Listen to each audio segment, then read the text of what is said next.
If the Denver Broncos make it to the playoffs by beating the Kansas City Chiefs backups, does it really matter how they get there if they get there? We'll debate that because that's widely discussed right now all across Broncos country here on today's episode of the show.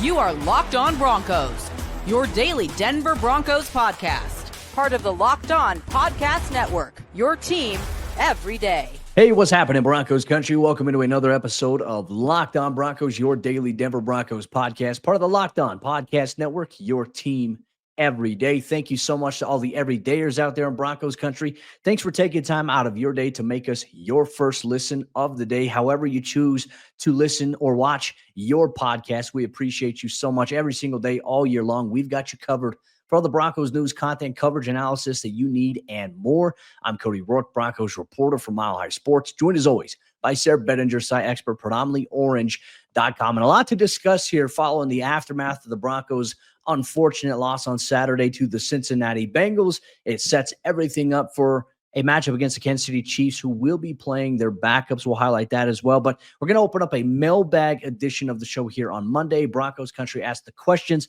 Are the Broncos a few positions away in their rebuild? They also asked the question whether or not, what will it say if the Broncos miss the playoffs after being in the position that they are in? But we're obviously going to kick things off by answering the question, does the Broncos' path to the playoffs matter? How they get into the dance, essentially, here. We'll break that down here on today's episode of the show. So, Sayre, love to see you. Let's open things up here with a question that was sent in from D-Mark on Twitter. He asked the question, he says, there's talk of being embarrassed of getting a playoff berth by beating a Kansas City team with their backups. He says, to me, it doesn't matter how you get in. Should it matter? I think this is a great question because I think Twitter right now, any social media sphere that you use, this is kind of being talked about a lot.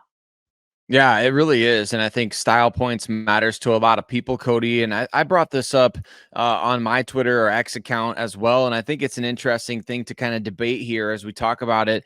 Is it meaningless for the Denver Broncos to be battle tested at this point when compared to the style points of going into the playoffs on a hot streak, right? Those are the two situations we're facing right now. Obviously, everybody wants to go into the playoffs feeling like the team is hot, feeling like they're maybe catching fire at the exact right time. But somebody made a great point. I don't off the top of my head remember who it was who tweeted back at me, but they said, hey, remember back in 2015, the Broncos weren't exactly the hottest team in the NFL going into the postseason, right? They had to kind of scrape and claw their way to the number one seed in the AFC. Peyton Manning came in at halftime of a game against the Chargers in which Brock Osweiler got benched to help secure that number one seed. And then at that point, everybody was wondering, like, what the heck is Peyton Manning even going to bring into the postseason? We have no idea what we're going to see from this Denver Broncos team, as bad as the offense was that year. So a lot of question marks going into the playoffs.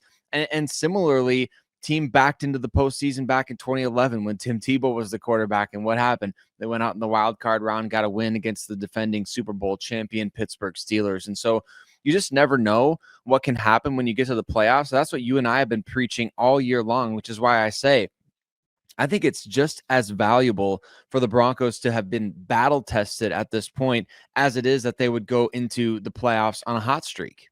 Yeah, no, and I agree with you too. I personally don't believe it matters how you get in, right? Getting in and getting a ticket to the dance is probably one of the more important things that you can do. And I think for this team here, Sayre, where look, everybody had them at 5 wins or less this season. Almost a lot of people, even a lot of people in the fan base were very skeptical, and rightfully so. There wasn't a lot to necessarily like, hey, what's going to give the indication that this team is going to win over 9 games this season? Denver has exceeded their expectations this year. But I think what everyone is getting caught up on, and certainly myself, I'm very guilty of this. I've been kind of grumpy as of late, just because like the last 2 weeks, like it's awesome. It's kind of selfish, right? I feel very selfish for feeling this way. But like I want us to be able to experience covering this team in the playoffs for the fan base, because I think it's exciting. Because not only that, there's so many new Broncos fans out there that will find this show, that'll help grow the show as it is. And it's like, there might be new, younger fans that like, hey, really love the Denver Broncos. Then they find the show. It makes it fun for you and I, makes it fun for the fan base.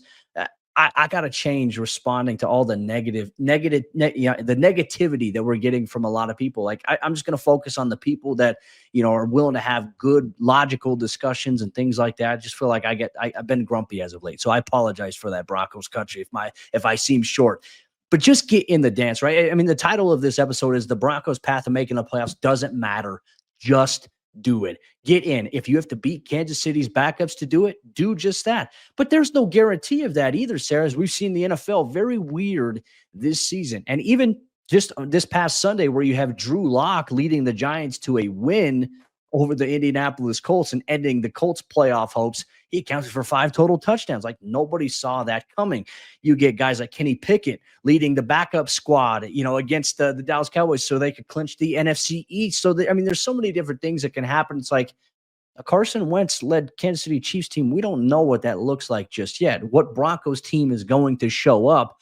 That's probably the bigger question here for Week 18. But it's all very simple. The Broncos win, they're in. The Broncos lose, and the Dolphins win or the Bengals win, the Broncos are out. So plain and simple, it does become a must win for Denver. Doesn't matter how you do it. Chiefs backups, Chiefs starters, prove you belong. I thought that Denver on Saturday, I loved how they fought against Cincinnati offensively. I love how Bo responded in a lot of different situations. I love that. But now go out there and do it. You had 2 chances to do it 2 weeks in a row against good quarterbacks.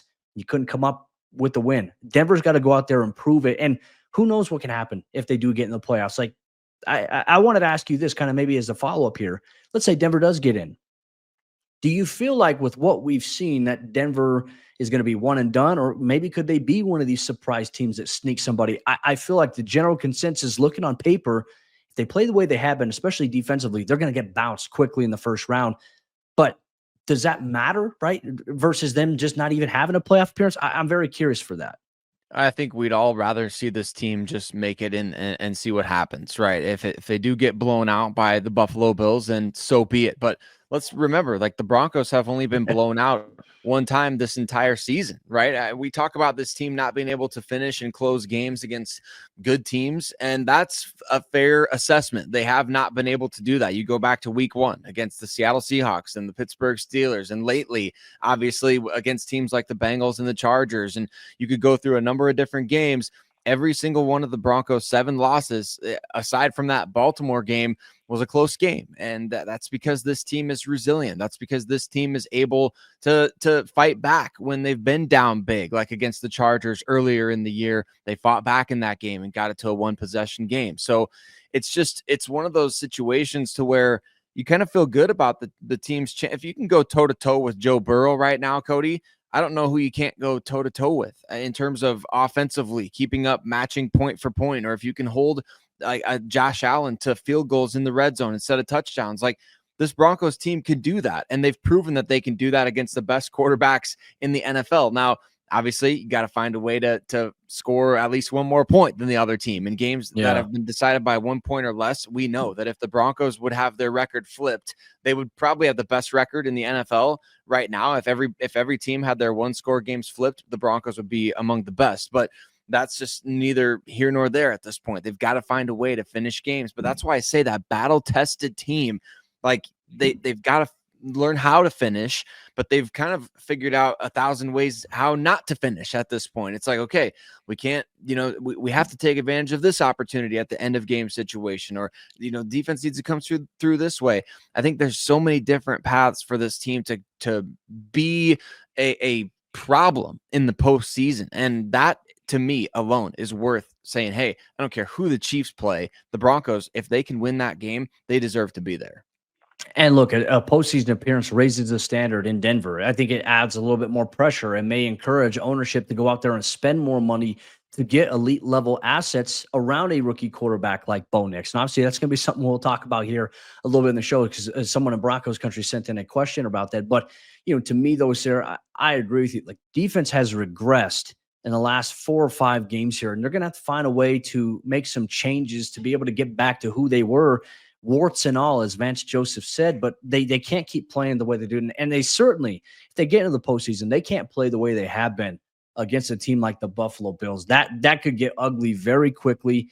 I would say if there's any criticism I have of this young team, and I think it's because they are a young team, it is exactly what you said. They don't know how to finish yet. And I think the moment they start getting a couple of games where they're like, hey, we faced some adversity, but we found a way to finish in a situation. Maybe the Colts game was a great example of that type of resiliency there. But I'm talking about like in bigger games against better teams, with better quarterbacks, better defenses they're going to go up against. If they can find a way to do it, that's going to be a confidence builder for them going forward. And look, I like what we've seen from this young team, the resiliency, the fight, but going to have to find a way to finish here at some point here. Great question sent in from D-Mark on Twitter in our Mailbag Monday episode of Locked On Broncos. The next one that's going to be coming up is, what will it say, though, if this Broncos team, being in the position that they're in, if they don't make the playoffs? We'll tell you exactly what it means here on today's episode, Locked On Broncos.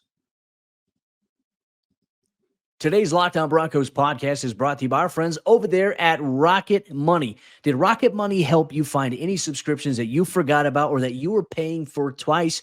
That definitely happened to me. I've had a few subscriptions that I didn't even know that I had that Rocket Money was able to find, and I was able to cancel them as well. I didn't realize I was paying that much money for several subscription services. So thank you for Rocket Money for being able to do that. And Rocket Money, they made it so easy to track them all down. It's like having a personal assistant for your finances. Rocket Money is a personal finance app that helps you find and cancel your unwanted subscriptions. It monitors your spending and it helps you lower your bills so you can grow your savings. They've got a feature inside with some of their premium features that allow you to go in and look at your recurring bills monthly, which ones are higher than a lot of things. And they'll go in and they'll negotiate to bring your bills down for you. It brings everything together in one place, whether it's subscriptions, it's your spending habits, or even the goals that you want to hit this year financially. Rocket Money has over 5 million users and has saved a total of $500 million in canceled subscriptions, saving members up to $740 a year when using all of the app's premium features. So cancel your unwanted subscriptions and reach your financial goals faster with Rocket Money. Go to rocketmoney.com/lockedon today. That's rocketmoney.com/lockedon. rocketmoney.com/lockedon. What will it say about the Denver Broncos if they can't end up making the playoffs in 2024? Considering all the expectations or lack thereof going into the season, will it still be considered a huge failure, or will we look on the bright side of things? Well, Broncos Country, Cody and I are going to break down some more of your questions on today's Monday Mailbag edition, Locked On Broncos. But thank you so much to all of you everyday listeners for tuning in and making Locked On Broncos your first listen of the day every single day. We appreciate you so much, especially those of you that have hit subscribe on your favorite podcast platform as well as on YouTube. And Cody, this question was sent in by Kelly. I think it's a valid question because we kind of have to preemptively prepare ourselves in case this does happen, in case the Broncos do end up missing out on the playoffs after previously having a 91% chance of getting in. 91% after that win against the Indianapolis Colts, a win and in situation for 3 straight weeks to end the season. I would say that's one of the most enviable positions that you can be in as an NFL team, and you've got to take care of business. It doesn't matter if you're the 3rd youngest roster in the NFL. So what will it say, I mean, to you about this team, to Kelly's point here, if the Broncos can't go out and finish this season with 1 win in their final 3 games? You know, I would say for me personally, just being around the team, being around the players, it would be disappointing, to be honest with you. Like for Denver to exceed the expectations, right? To get win number 9, that right there put a lot of people like, oh, wow, like how did this happen? It doesn't matter who the Broncos play, right? You got to play who's on your schedule. But Denver found a way to win 9 games. People don't understand. People think, okay, you can just go out there and win 9 games. It's easy. There's some really good coaches in the NFL that have a really bad record. You know, there's teams that are good one year that end up being bad the next year, bad one year, good the next year. Like the game changes, the landscape, the teams, the situations, they change on a weekly basis. So for Denver to be at 9 wins, they've exceeded expectations, right? But for the last 3 weeks, as you've mentioned, they've been in a position where you win and you're in. You're this close to the postseason for the first time in 9 years. To me, them not making it, that would be very disappointing. It doesn't mean that the season is a failure. I think the Broncos are ahead of schedule in the rebuild in which they are in and are currently going through right now. 9 wins is great. It's a winning season for the first time since 2016. But missing the playoffs would be, selfishly, I'd say, would be very disappointing considering they've been in a position to get into the postseason and they haven't been able to capitalize on that. That's where I'm at. Where do you stand on this? I completely agree. I think given what we said was the expectation at the beginning of the year, you and I, forget what everybody else said. I mean, you and I were on the trajectory of saying this team can be better than what they were last year, which was an 8-win team. And here they are. They've won 9 games already. So I Yeah. guess we can check that box off. But man, once you've got the opportunity at a 91% chance to get in, win and in with 3 games left to play, it's kind of like Bo Nix said after the loss to the Cincinnati Bengals. You know, he was asked about his connection in particular with Troy Franklin and why, you know, or how frustrating it is after all the connections they made at Oregon. Like they can't quite seem to figure it out in the NFL. And Bo Nix basically just said, like, look, now I'm an NFL quarterback. I've got to make those throws at the end of the game. Those 2 throws that he missed in overtime. He's like, I'm an NFL quarterback. Got to make those throws. And I think for the entire team, that's kind of a good little microcosm there of where this team is at. Like, okay, you won 9 games. You got to a win and in situation with 3 games left to play.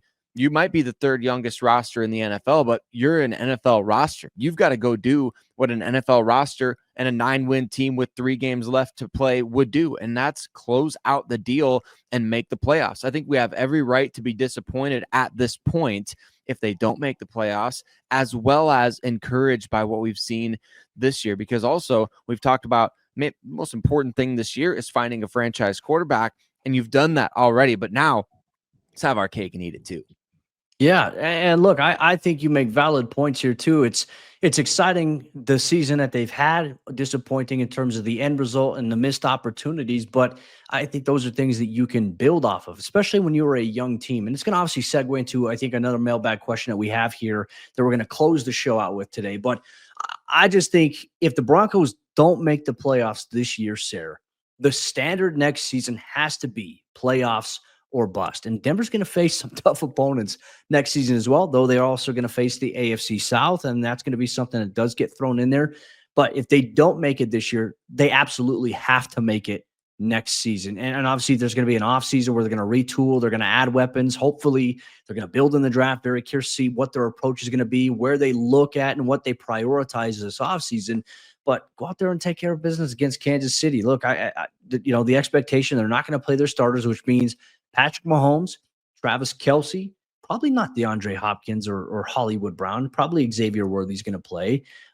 Probably some other guys are going to play. I don't imagine they're going to rest every starter on their defensive side. Like, I think Karlaftis won't play. I think McDuffie won't play. I don't think Chris Jones will play or Nick Bolton, but there's going to probably be a couple of guys who start because I don't know. Like, this ain't the preseason. You don't have 90 players on your sideline that you can change in. So it's going to be the key guys that they're like, hey, we need these guys going into the postseason. Go out there and do it. I also just want to go back to Kelly's point as well, because even in her question, she says, how sad will it be if Denver doesn't make the playoffs? She said this, and I think this stands out. And Broncos Country, feel free to chime in. The season has been better than anything I can remember recently, she says, but being so close and not making it would feel pretty bad, right? It's like you get so close, you're there, and then it gets pulled away from you. You don't want to be in that situation because I do feel like it leaves like a sour taste in your mouth going into the offseason. Certainly our dialogue and discussion is going to be very tailor-made all entire offseason if that is the case on how Denver can get to the playoffs, how they can get over that hump there. Because look, 8 games one year, 9 games the next, the standard's got to be higher the next season. So how do you get to that? That I think would be kind of that point there. But also I think for the players, it serves as like motivation, right? If you have this sour taste in your mouth, you can't wait to get back to work so you can get it out. But you want to be able to control your destiny. And the Broncos have been in that position. I mean, Sayre, even after the missed field goal against that Cincinnati had in that game on Saturday, that was destiny saying, hey, here you go, take advantage of it. And they simply couldn't do it. Can they do it this week? That's the $1 million question. It is. So they've got to take the bull by the horns, right? Obviously, they've got to do the thing. They've got to go out there and take advantage of what's before them. And look, I mean, not making the playoffs at this point would mean ending the season with a loss in those throwback uniforms. Like, I don't know, Cody. I mean, I don't think that there's any more positive vibes that could be for this team. You're playing at home.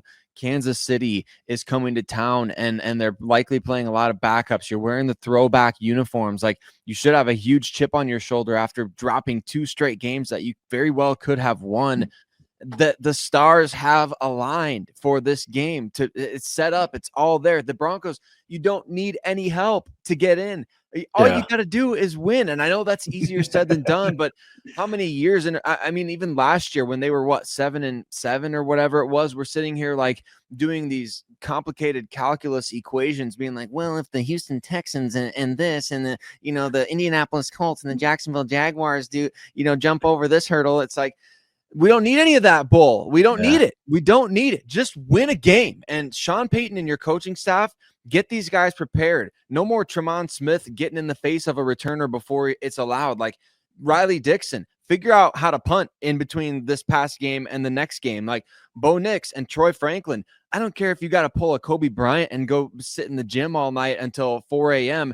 Go and practice that deep ball and get your timing down for at least one of those shots in this Chiefs game. Like, don't let the little details be the reason why you drop a game at home against the Kansas City Chiefs to make it to the playoffs, regardless of what happens. Because I'll tell you right now, Cody, as fired up as I am right now, even just thinking about it, just imagine what it'll be like if the Broncos actually do miss the playoffs. We have every right to be ticked off if that happens. Yeah, no, at 100%. And that's the worst case scenario in that situation. But even too, can we see simple things like slants? Like I don't know when the last time we've seen a slant thrown in this offense. Like Sayre, what we're seeing other teams do, which, I mean, you look at what Joe Burrow was able to do. Joe Burrow carved the Broncos up underneath and then would take the vertical shots, right? But the concepts for Denver, and you and I have talked about this, have seemed like they're very long developing at times, right? And it's like, all right, well, if it's long developing and you've got two vertical routes and you've got four guys covering two of the vertical routes there, your underneath stuff might be there, but it's going to be short, and the defense is wanting you to throw it short to rally and tackle. So running simple concepts like, hey, like we even saw it against New Orleans where they came out in trips to one side. Lucas Kroll ran vertical and it freed up Devon Vele on a slant underneath as the number 2 guy. We have not seen those things kind of brought back to the forefront of this offense. That might help Bo Nix get into some rhythm a little bit as well, because defenses right now, and it's nothing against Bo Nix. I think if anything we learned from Cincinnati game is Bo can throw the football. And anyone that says he can't, you don't know what you're talking about. You don't know what you're looking at. You don't know ball. Plain and simple. Bo can throw, but when you have 6 to 7 defenders dropping back to take away the deep stuff and they want you to throw it short, of course, like you're going to have to take the check down because that's all the defense is giving you, unless you want Bo to throw it into triple coverage and do a play like he did on the interception to Geno Stone. You don't want that happening here. So make it easier for Bo Nix. That's something that's a challenge to Joe Lombardi. It's a challenge to Sean Payton this week. Make it easy for your rookie quarterback to go out there and make plays in the biggest game of the season. Here we are once again. That's the theme here. But Broncos Country, our mailbag is going to continue. We're going to wrap things up with one question here. Are the Broncos a few positions or more away in the rebuild that they're currently in? It's a great question asked by Broncos Country. We'll answer that and much more here on today's episode of the show.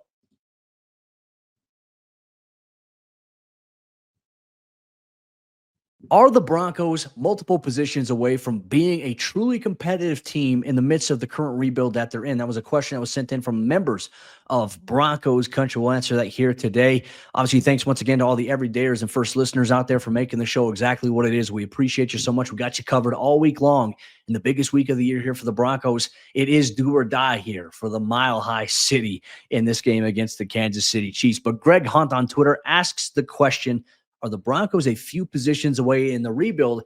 And Sayre, I think we have to look at this not only just on offense, but I think we have to look at it on defense as well. Where are you leaning when it comes to this question here from Greg?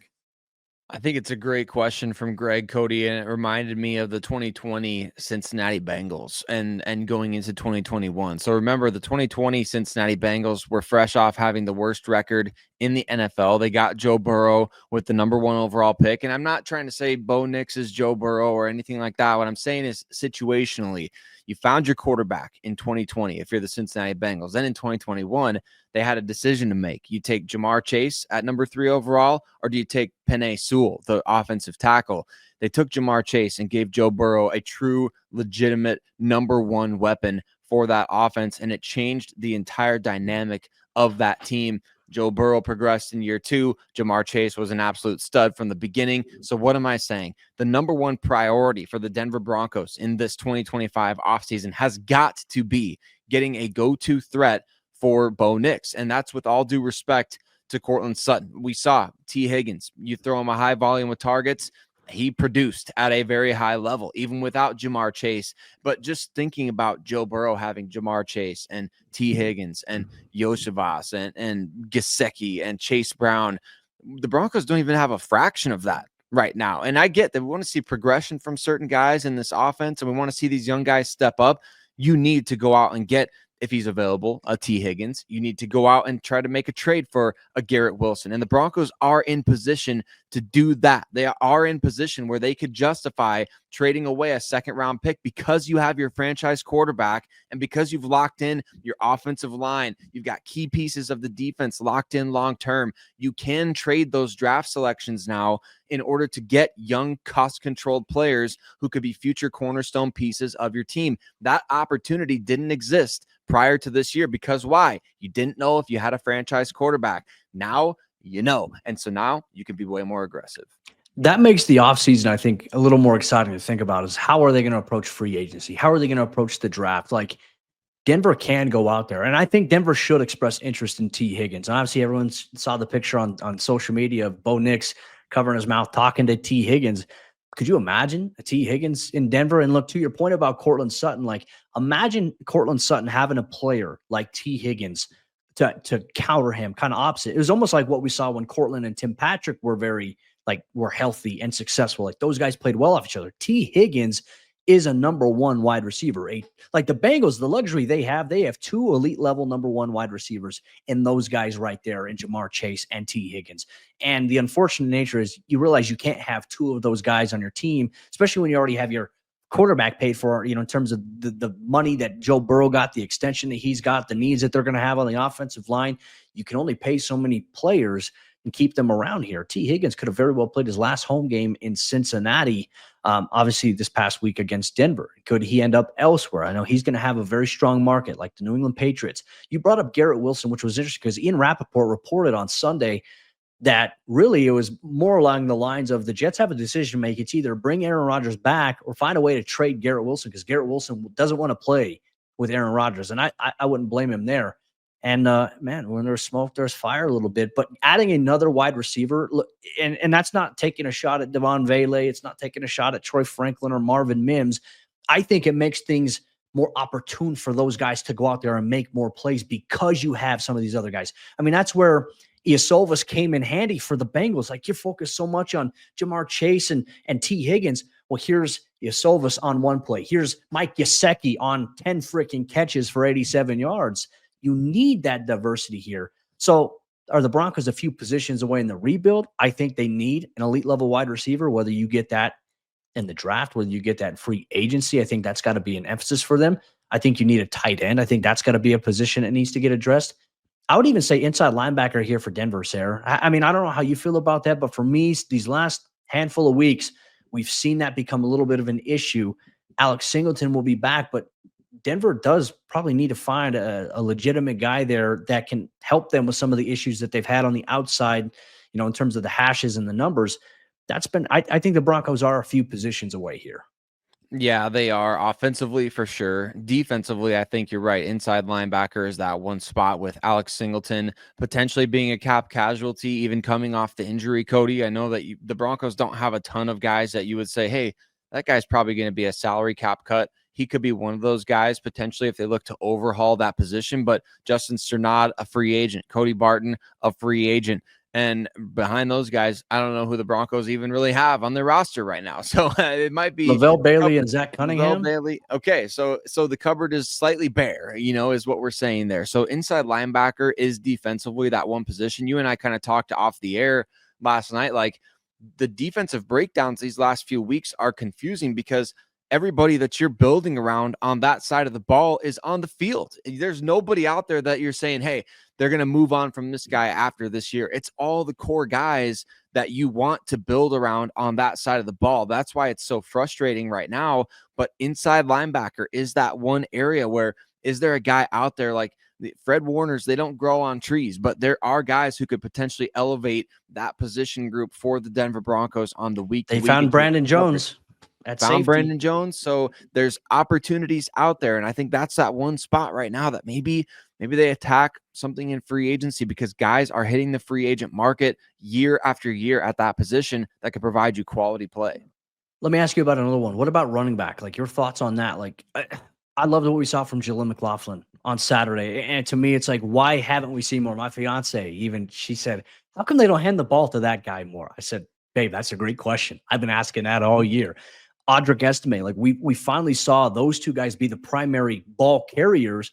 And we really did see Samaje kind of transition to that Samaje Perine role there. Javonte did. By being in, but it was almost kind of like a tendency breaker, because then it's like, oh, Javante's in. They're going to throw the football now. That's something that's going to have to obviously get it corrected. But what do you feel about running back? Do you feel like, if obviously they move on from Javonte, do you feel like Audric Estime, Jaleel McLaughlin, you have Tyler Bidet, you got Blake Watson? Is that it? Or is there somebody out there that could be game changing that you don't have right now?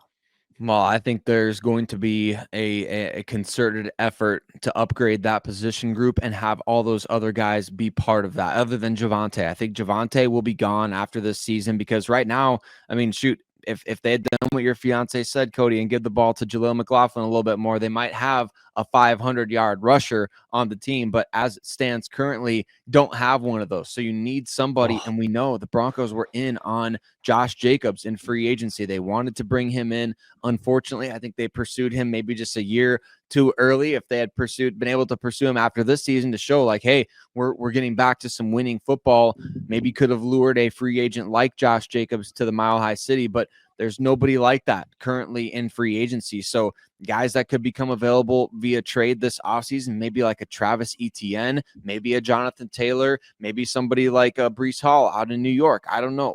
I don't know who ultimately becomes available in a trade potentially, but I think that's an area that you would look at, or the NFL draft, where everybody's, so opposed to paying running backs or investing a ton of assets in running backs. You could find somebody in the NFL draft, and maybe we see a situation at running back like we saw at corner last year, where everybody's like, the Broncos need another corner next to Pat Surtain or opposite Pat Surtain. They don't have that guy on the roster. And then Riley Moss has a breakout season. I think that could be a situation that we see at the running back spot, and he puts his faith in those two guys at the top, Audric Estime, Jaleel McLaughlin.